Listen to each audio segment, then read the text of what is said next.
Hey y'all, Pinello here, and this is my show. Welcome. I was thinking about it, and some of my favorite things all start with the letter D. Drinks, dogs, and drawing. Why don't I put them all together for this episode in a segment I like to call, you guessed it, Drinks, Dogs, and Drawing. So we've got Alma here. She's my favorite. That covers us for dogs.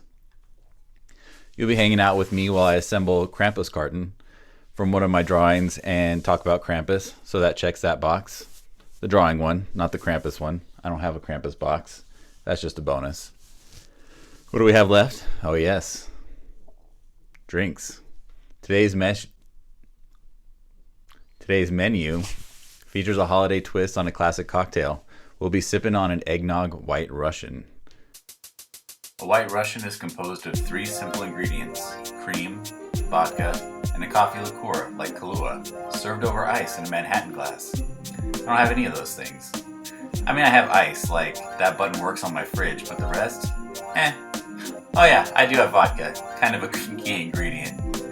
A little thing like not having all the ingredients can't stop me. That's why it's White Russian with a twist. Here's my drink build. 1 shot of vodka. You already watched me spill that all over the place. Then a half shot of cold cream coffee liqueur. I don't know what this stuff is. It was cheap and at the register when I was checking out at Trader Joe's. And I'm an impulsive shopper. It's definitely not Kahlua. Then 1 teaspoon of homemade peppermint syrup. And I'll leave a link to that in the show notes. You know, because Christmas. I don't know how this is going to pair with eggnog, but I had it on hand and I felt inspired.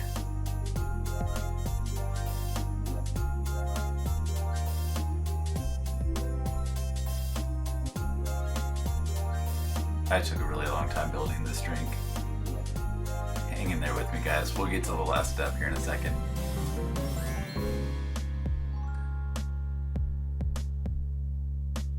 Seriously, what took me so long? Like I had everything lined up on a chair. Here we go. Then about 4 ounces of eggnog. And that's gonna finish it off. Combine the ingredients over ice in a tiny mason jar or wine glass, you know, whatever you've got if you don't have a Manhattan glass. You could even do a crushed peppermint rim. That would be fancy. When you're done, give it a stir and give it a try.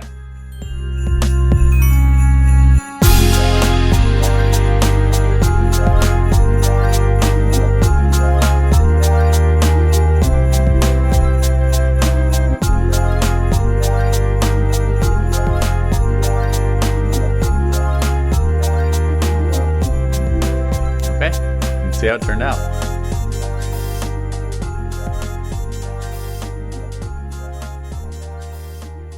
That's not bad. It does not taste like a White Russian. Would probably be better if I had Kahlua instead of whatever weird random coffee liqueur I got from Trader Joe's, but that's not bad. All right. Well, I guess it's time to see these Krampuskarten. I make Christmas cards every year. Last year it was my other dog Pearl, bounding through the snow, all composed of cut paper. Cute, right? But this year, I went a little different route for 2 reasons. 1, that was tedious AF, even with the aid of a Cricut machine, to cut and assemble all of those cards. 2, it's too happy and bright for my mood in 2020. I needed something with a little more edge. I needed Santa's dark shadow. Enter Krampus. We'll talk about him in a minute, but first we need to talk about how I made these cards. Then we can talk about the Devil of Christmas while you watch me assemble. Here's how I did it. Step 1. Draw the image on my iPad and Procreate. Step 2. Import it to Illustrator to add text. Here, I've added the traditional greeting for Krampuskarten, and no, I don't know how to say it. Step 3. Print and cut out the image. I used a paper trimmer because I had so many to cut, but you can just as easily use a ruler and an X-Acto knife. Step 4. Cut an accent sheet, just a little bit larger than the image. I had some shiny gold paper that I thought would look nice. Step 5.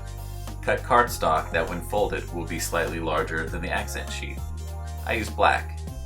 Because I used black, I needed an accent sheet on the inside, so I could have a place to write a greeting. So, step 6, cut an accent sheet out of white cardstock. Step 7, glue it all together and hope it all lines up. We'll follow up with these when they're finished. In the meantime, let's talk Krampus.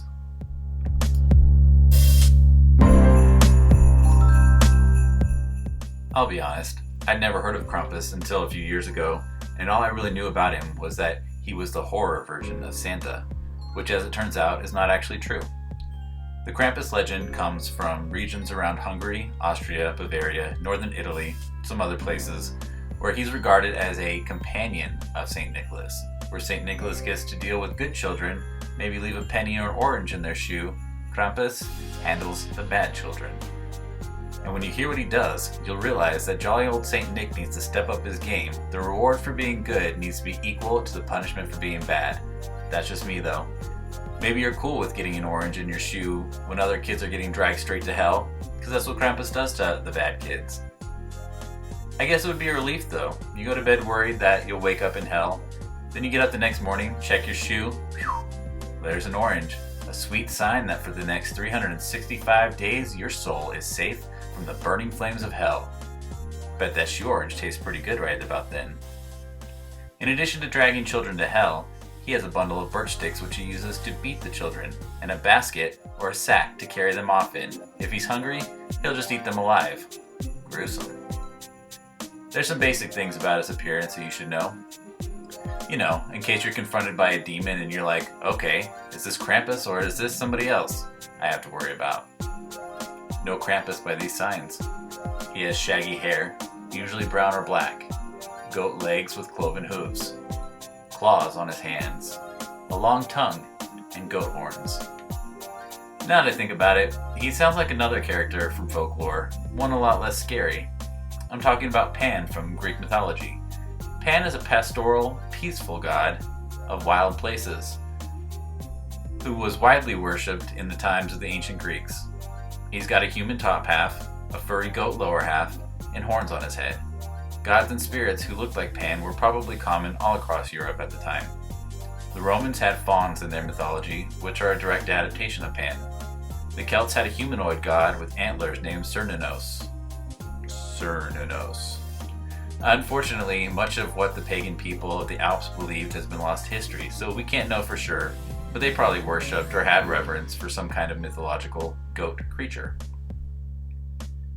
In the documentary, How the Devil Got His Horns, they talk about how in the early days of Christianity, the devil was depicted as a bearded man, sometimes blue or purple. It wasn't until Christianity moved into pagan places that the devil became the red, horned, cloven-hoofed demon we're all used to seeing today. Their theory is that by tying depictions of pagan gods and spirits to the devil, the Catholic Church could make pagan deities less appealing. It didn't always work, and the Church had to concede in some areas. That's how we get some of the festivals and holidays that we have today, but that's too big a topic for this video. Here's what I think happened to Krampus, and I have literally no evidence to back it up, so take that for what it's worth. I think he was a story told in the Alps long before Catholicism arrived, and that he was a beloved figure in Alpine villages. When Catholicism came in, they tried to boot out Krampus and his ilk by making them demonic. It didn't work. People loved them some Krampus. So they tried to limit his influence by making him the evil sidekick to St. Nicholas. The chains on his wrist symbolize the binding of the demon by the Church. Whatever it is or how it came to be, I think the Krampus tradition is fun. In some places they still dress up like Krampus and run through the streets at night, just like they did in pagan times. That sounds way more fun than our usual Christmas parades. I think we should have both.